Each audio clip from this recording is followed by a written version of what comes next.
The MacVoices Holiday Gift Guide for 2025, number 2, part 1. This is MacVoices. The MacVoices Dispatch is our weekly newsletter about all things MacVoices. From the week's shows to Chuck's other appearances to the week's best MacVoices magazine articles, the Dispatch keeps you up to date. Sign up now at macvoices.com/newsletter. Welcome to MacVoices. This is the talk of the Apple community, and I'm Chuck Joyner. And folks, once again, it is that time of year. This is MacVoices Holiday Gift Guide number 2 for 2025. We did have one panelist that apparently either didn't get the memo or got waylaid. So we have a cut down panel, but we just like to keep the gifts rolling. So that's exactly what we're going to do. If you're not familiar with the gift guides, just in case, we do 4 rounds. In this case, it will be 3 of us, so you will get 12 gift options. The rules are simple. We just encourage folks not to pick anything any prior panels have picked. And we desperately try to steal each other's picks just to upset our fellow panelists. And you will be able to find the direct links to everything, the specific things that were picked in the show notes here, on our master gift guide page on the MacVoices website, as well as in our MacVoices gift guide flipboard magazine. So with that, let me introduce who's here, and then we'll get picking. So my camera is a little confused, so I'm just going to do it. I guess I'm going to stick with clockwise. So that means that Jeff Gamet is up first. It's easy for you to say. Who are you? Who are you, Jeff? You know, if you want me to call my dad, he's probably available right now, and I could get him in. And then it would say face, and you could say, and Jim Gamet. You wouldn't even have to edit; no one would know. I'll just start calling you Mr. Gamet from now on. That'll solve the whole problem. See, I'm just so excited to have you here, Jeff. That's all. Well, I'm super excited too, and I'm doing great. And I did my best to make it look like festive season, and so I put a scarf on. Okay. Hey, whatever works for you. I'm also excited to have Pilot Pete Harmon back for, I think, Pete, is this your second or third gift guide? I think it's my third. Yeah. I kind of think it is too. Yeah. Thank you. Yeah. I was delighted that you were able to fit it into your schedule. Yeah. Thank you for including me. No, always. So you just heard the rules. You know the rules already because you're both old hands at this. So Jeff, you get the first pick of gift guide number 2 for 2025. Oh, holy crap. Okay. I'm actually torn between many things that I have on the list. I think I'm going to go with a technology piece because, that plays to our audience. So I'm going with Audio Engine's brand new HXL portable DAC, which is this little thing. And I'm going with this because I've been testing it for a little while, and it's actually really great. So the idea is, do you know someone that really enjoys music and they like being able to listen to the best quality music they can wherever they go? This little thing plugs into a USB-C port. So your iPhone, your iPad, your Mac, if you know someone that has an Android phone or PC, whatever, you can plug this in and it will give you much better audio quality than the DAC that's built into your whatever your device is, because those are always just this tiny little chip that does a reasonably good job of taking the digital information that you want to listen to, converting it to audio, hence DAC, digital analog converter, and this has a much better chip in it, so you get much higher quality audio out of this. And if you're listening to like Apple's high-res audio files, this is more than capable of recognizing and reproducing all of the information that's in those files. So you have a wider dynamic range, you have better clarity,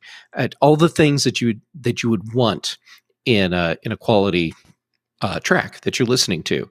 So, those little things like, oh, I didn't know there's a cymbal in this part of the song, or wow, you can really hear the voice of this artist. It sounds like I'm in the room with them. Or, if you listen really close, you can hear the that little squeak sound that you sometimes get on a string when you have to move your fingers really fast, and you wouldn't hear otherwise. So much better audio quality, and it also has its own volume controls on it.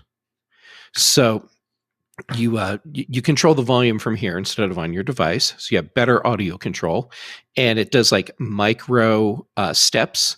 So you have a much wider range of choices when you're selecting your volume. And it does come with a USB-C cable, and it comes with a USB-C to Lightning adapter, because there are a lot of people out there in the world that are still using iPhones that have Lightning connectors on them. It's powered from your device, so you don't need to have extra batteries for it. 3.5 millimeter, 4.1 millimeter jacks, and the larger one that is balanced. So for the people that know what that means, that does matter. And for the rest of you, your friends that have those really high-end headphones that just don't seem to work on any of the stuff you have, it'll work with this. And all of that, and it's $169. And it's working great. I've been playing with it on iPhone, iPad, and my Mac, and I've been comparing it to other DACs that I have, some in the same price range, some higher price DACs, and this is doing a great job of holding its own. So it's a cool little gift for the audiophile in your life. I like it, Jeff. I especially like it because it's not huge. It's the kind of thing that, it's almost dangerous in the sense that you could lose it because it's so small. Mm-hmm. So nice problem to have. Right? Yeah. A first world problem. Yeah. It's a great little first world problem. Yep. I lost my DAC. That's not what you want. Right. There you go. So also, one other little thing to know about this, for people that haven't purchased something like this before, this does not work with your Bluetooth headphones, your AirPods. That's not how something like this works, because you don't want to have the compressed audio that you get when everything goes through Bluetooth. So this is for wired headphones of some kind. Thank you. That's a real good point. It seems obvious to those of us that have experience with DACs, but not everybody does. But not everyone does. Yeah. Okay. We have our first audio pick of the show. Pete, are you going audio or are you going something else? I'm going visual, actually. But I've got to go back to one of my favorite jokes. Steve Martin's definition of a first world problem is, I think my masseuse is a little chatty. So,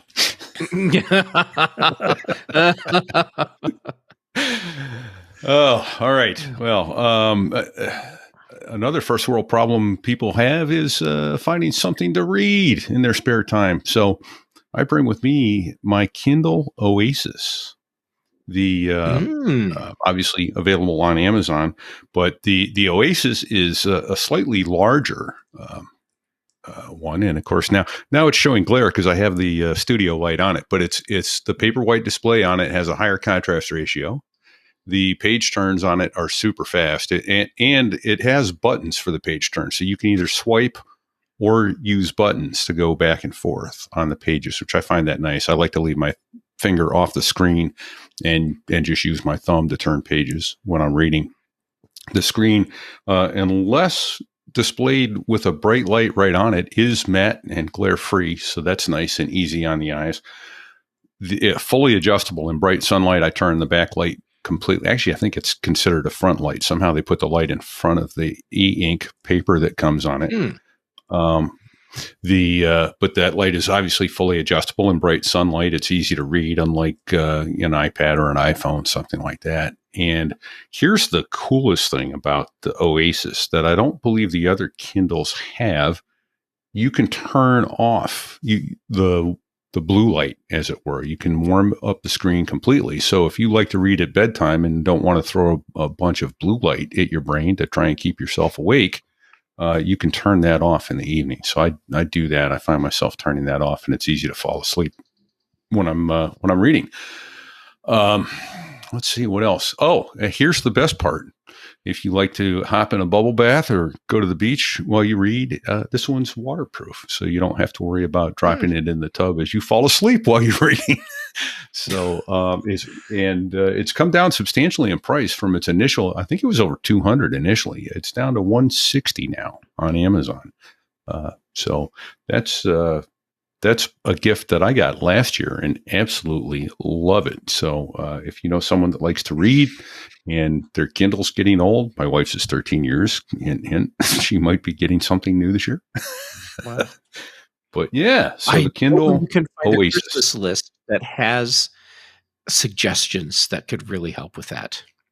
Maybe a Kindle Oasis. Yeah. Pete, when you started out and picked the Kindle Oasis, I was a little surprised. And then you said the one thing that the iPads don't do well, and that is that even the newer ones still are not great in direct sunlight. No, they just aren't. It's harder on the eyes. Yeah, and for casual reading and like at the pool or at the beach or whatever, that would make perfect sense to have that. Yeah, the e-ink is so much nicer for outdoor reading, bright light environments, and the matte screen. I love it. I love mine. Yeah. Now, can you load your own documents on there, or is it strictly purchased from the store? You can do PDFs. There's a program called some people call it Calibre, some others call it Calibre, but it's CALIBRE, and that's a way to interface with your Kindle. The most recent firmware version makes it more difficult for getting other ebooks on there, but it can still be done. I forget, it's like a .azw format or something like that, but you can get EPUBs on there. You can get PDFs on there. I'm not real fond of the way it renders PDFs. I don't know why it doesn't seem to do a better job than that, but okay. My guess is that it comes down to an Amazon problem. Yes, absolutely. Yeah, and in fact, their terms of service. They don't want you. Yeah. Oh, go ahead, Jeff. Oh no, you were going into the good stuff. So yeah, their terms of service are essentially you don't own your Kindle. You have the rights to use it. You've bought the rights to use it, but we say how things can and can't go on it. And actually, I understand there's a jailbreak out there for it. I have the latest firmware, which is not jailbreakable, so I haven't even tried yet. Yet. Yeah. You know, despite the whole thing with how Amazon locks down the Kindle, I have a Kindle and an iPad Mini, and when it comes time to like really focus on reading, I'm still probably picking up the Kindle instead of the iPad Mini, because for just regular text reading, it's really hard to beat those e-ink screens. And it's beautiful. Yeah, and no distractions. It's just a book reader. Right. No messages coming in. No ding, ding, ding. Yeah, well, yeah, there is that. There's that. All right. Well, that's good. So we have a what'd you say? A reading, I guess, a reading pick, a visual. A visual. Yeah. Yeah. Well, for some reason, this year, my gift guide picks seem to be, at least starting out anyway, seem to be informed by a project I'm helping a friend with who built a new house and is getting everything in the house organized.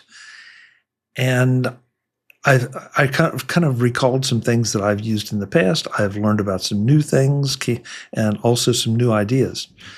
But the first thing I want to pick, and I even brought some, is this.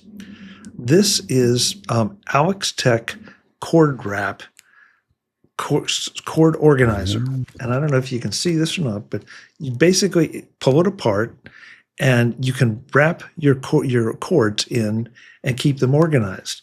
Now, there are a lot of different cord wraps out there. And I think I've tried almost all of them, and I just end up giving up after about 10 minutes because they're just such a pain. This is actually fun to use because once you start the cord in, you can then just use your thumb almost and just slide the rest of it in. The cord, the wrap itself wraps around the cord as it goes in, so there's none of the back and forth or going around or trying to feed it through anything. It just wraps right around, and as you can tell from, hopefully you can, if I pull it apart and then let it go, it just goes right back to the shape it's supposed to be. It comes obviously in different sizes, but this, you can get two or three cords in here. Usually that's enough for like a TV. Maybe if you have a cable connection and the actual power cable, they go in here just fine. It's fun to use, and it's not going to organize the stuff under your desk because there's just too much of it under there. But for the things that are a little more cosmetic, this is really, really nice. And if you want to, I guess you could paint it. I really have not tried that. Somebody may, but it keeps the unsightly cords to just one big one. And then, of course, you could run it down a door sill or something like that to make it a little less obnoxious. But it's fairly inexpensive, too, depending on what length you get. Obviously, I'll have links in the show notes for everything we're going to do here. But I cannot recommend this highly enough if you have the desire to organize any cables and maybe have them look just a little bit nicer. And Chuck, how flexible is that? Oh, how's that? Okay, well, that answers my question. Wrapping them all right up. Yeah. Yep. And Chuck, you said not for under your desk because there's too many cables. Challenge accepted. I'm always trying to improve my cable management under my desk, especially because it's a sit-stand desk, and there's no way to not have all of these cables. And I've put trays that clamp to the back of the desk to hold stuff, and I've got some of those plastic tube things that are split down the middle, and other stuff that's Velcroed together. And I need a unified system that looks good because you can see the cables, and isn't going to be a problem when my desk is at sitting position. Like, is it flexible enough so the cables can bend and move as they need to when the desk lowers down? So maybe this is the answer. Maybe someone just found something they could add to their Christmas list for me. Jeff, I would definitely tell you to try it. It's not expensive.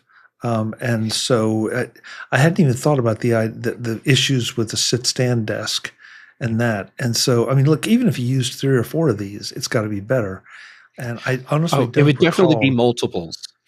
Yeah. And I do not recall if there are if they're larger. I kind of think there may be larger options too.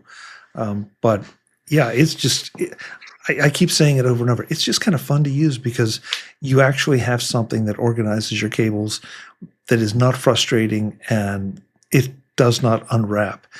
You can pull them out real easy. That is not an issue either to undo it.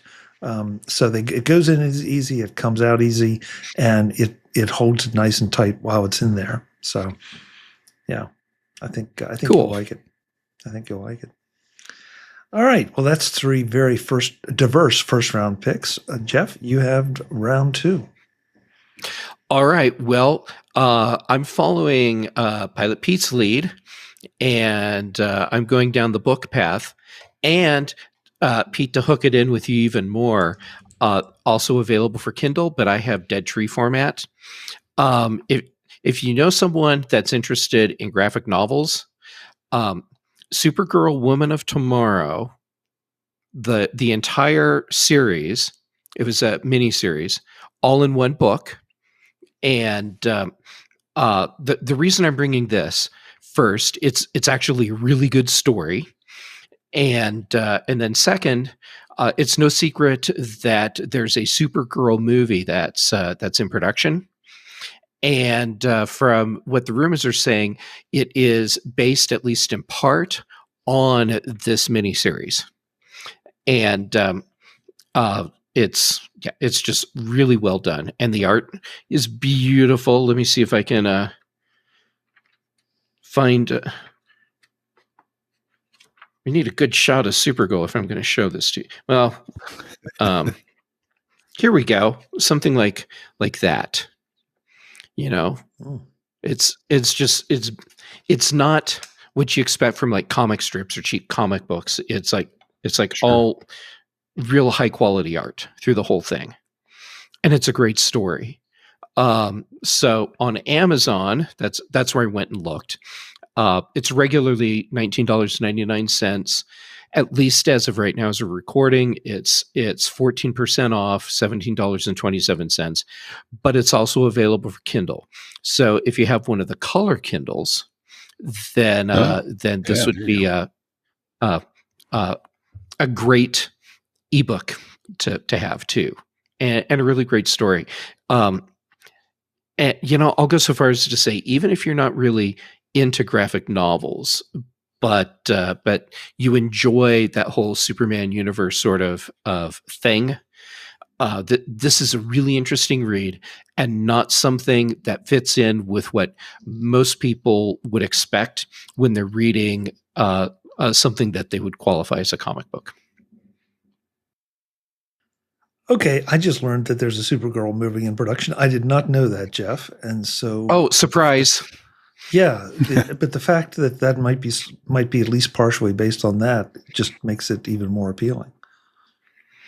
Yeah, and I hope that the rumors are true, because there's a lot of really great elements in this book, and it would fit nicely with some of the things that have come out from the.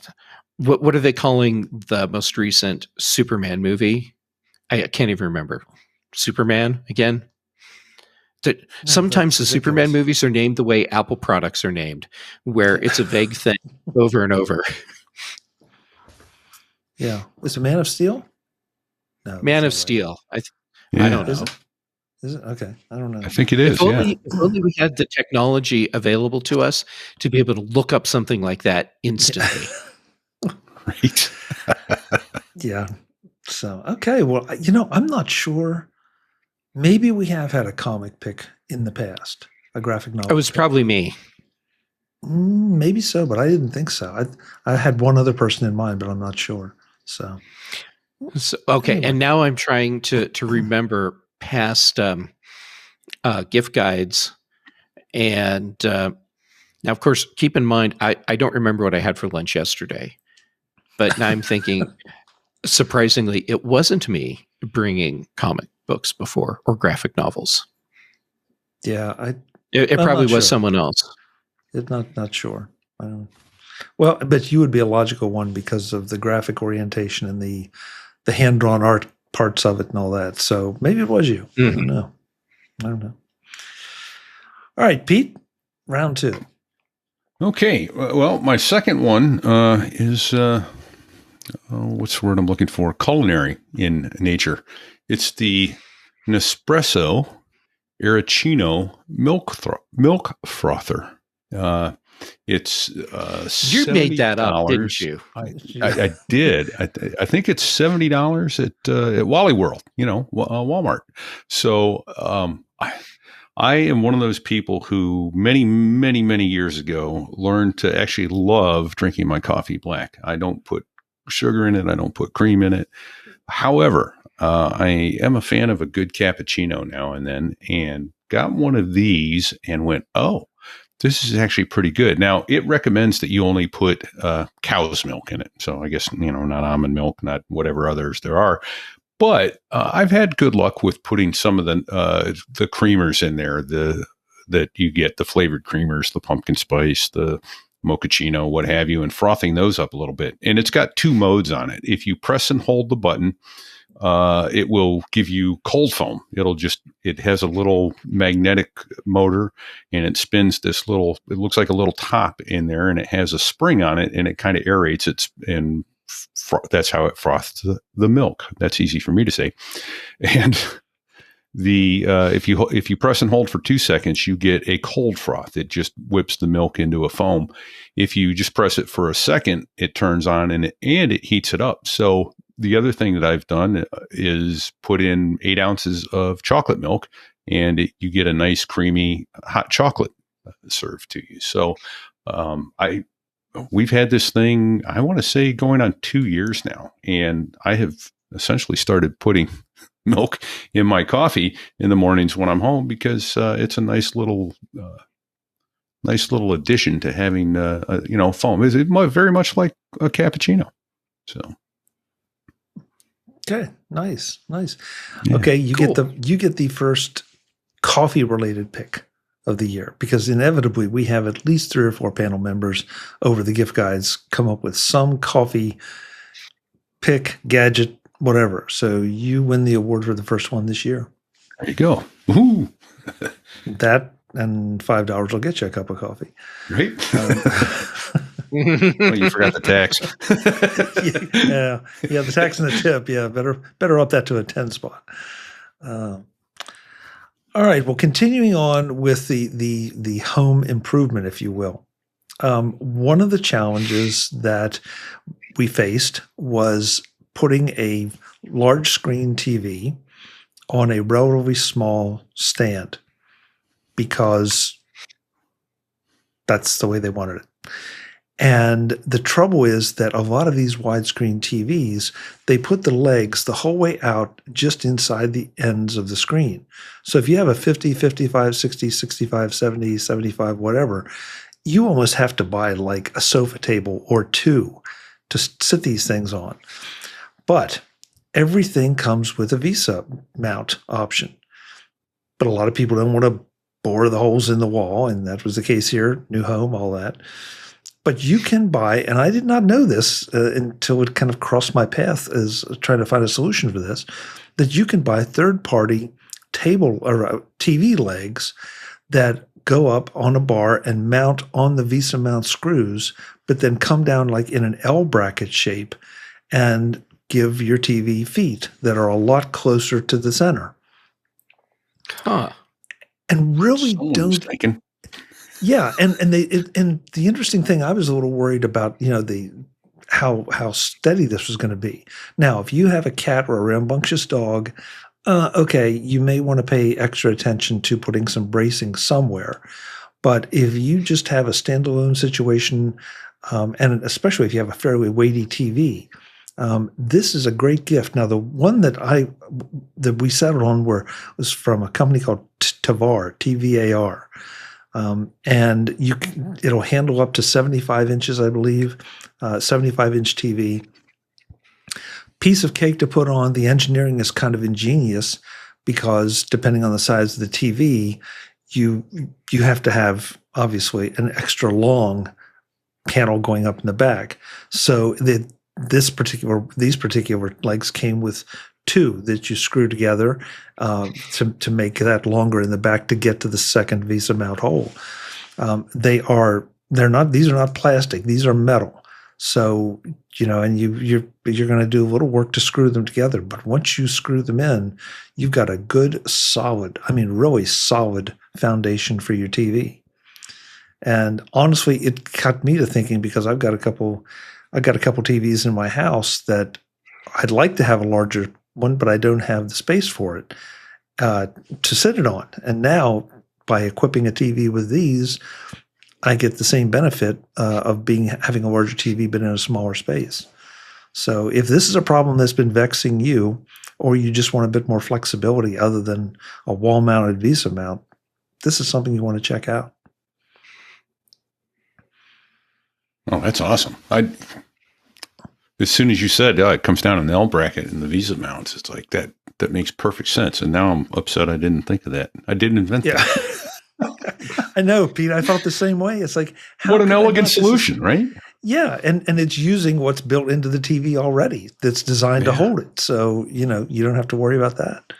So, yeah, it's amazing what you can find just cruising through Amazon and typing in random words. Yeah, Carol, hold your wallet tight. Yeah. Yeah, it makes sense too. It's like, okay, so I'm rocking a Sony Bravia that's pushing 20 years old, and it just won't die, and it's so fracking good that I haven't replaced it. But it has that heavy base center foot thing, which totally makes sense because now can fit on anything. Right. And hadn't even occurred to me, when this dies, I might have a problem with whatever I get to replace it actually fitting on the stand that I have. And so you may have solved that problem for me. Hey, I'm psychic. I'm solving your problems before you have them, Jeff. I do appreciate that, Chuck. It does surprise me, though. I mean, even some of the larger TVs, the designers have put, even the center mounts have put wider legs then, and I guess it's to give it that, that more stable stance. But boy, it just also means that you have to almost budget for a piece of furniture when you go and buy a new TV of any size. Mm-hmm. So this at least can solve that. But once again, just as a little bit of a caveat, if you have rambunctious animals or really rambunctious kids, you're going to want to pay attention to some of the extra bracing that that needs to be done so they don't come crashing down on anybody or anything. That sounds right. like Pete's adage coming into play, which is you can have nice things or you have kids and pets. Yeah. I laugh only because it's true. Yes, yeah. I know which I've chosen, so I'll put it that way. Right?